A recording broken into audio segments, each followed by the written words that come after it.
It looks awesome. That was the first thing I thought of when I saw it. I was like, oh, this looks like Diddy Kong Racing, kind of like a more stylized, better graphic version of Diddy Kong Racing. Yes. And it probably brings back the memories of having a fun race game, which I would say Mario Kart, kind of the idea of it was probably one of the greatest gaming ideas of all time. I was worried. I took a look at it and I thought, man, it's another racing game that looks kind of sucky.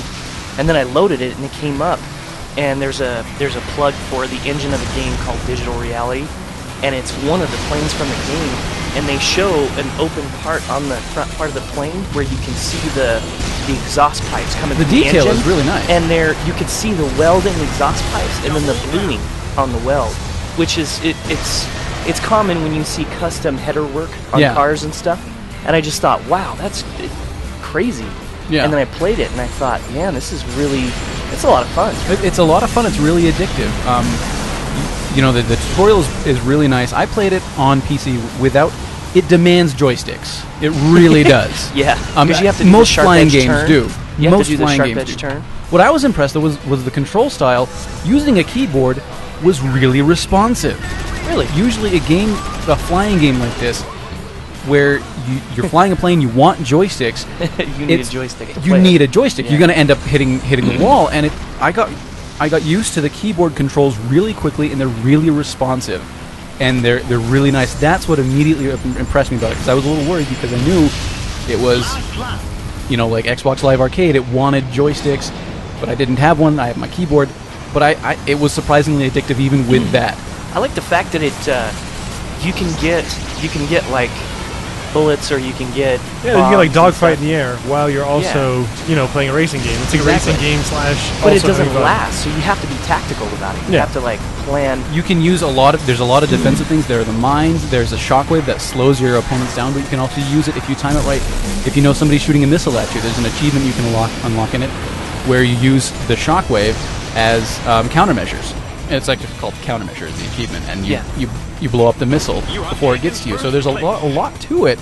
So for a really simple concept, planes flying around in a circle somewhere, they have cool terrain, they have cool planes. You can unlock skins for all your planes, and unlock different planes. I thought the graphics were impressive. I thought it looks very pretty, very clean, not confusing, not too busy, but it's the planes look nice, and it's easy to see where planes are going and what's going on. One of the difficulties would be, because it's true 360 degrees sphere, you can go anywhere. Yeah. You'd be worried about where the location of the other planes are to run into them. They've added a really simple trails on the back of each plane that are different colors, that go the colors of each plane, so you can see... Little contrails. Yeah, little contrails, so you can really see where they are, and it helps you position better and know what's going on around you. I really like the fact that you can go through like a waterfall, and then all of a sudden your camera's wet, and it gets dry as you're... You know what I mean? Yeah, I just thought that was neat. Like that. I found it enjoyable, and what impressed me about it is how well it's put together. Because you look at these in the Xbox Live Arcade, and you don't think of really well put together games. But I've played two in the past couple of months that have. One has completely blown me away, which is Bastion, and I've been pleasantly surprised and happy about with SkyDrift. And it's not a big AAA title. And if you look at the screenshots, it could be. Well, it's interesting to see that these Xbox Live Arcade, PlayStation Network games, they're all coming out of these small third-party, I guess digital creators. What do you want to call it? This is Digital Reality that made this game. When you see all these games coming out, and it's hard to decide which one to play.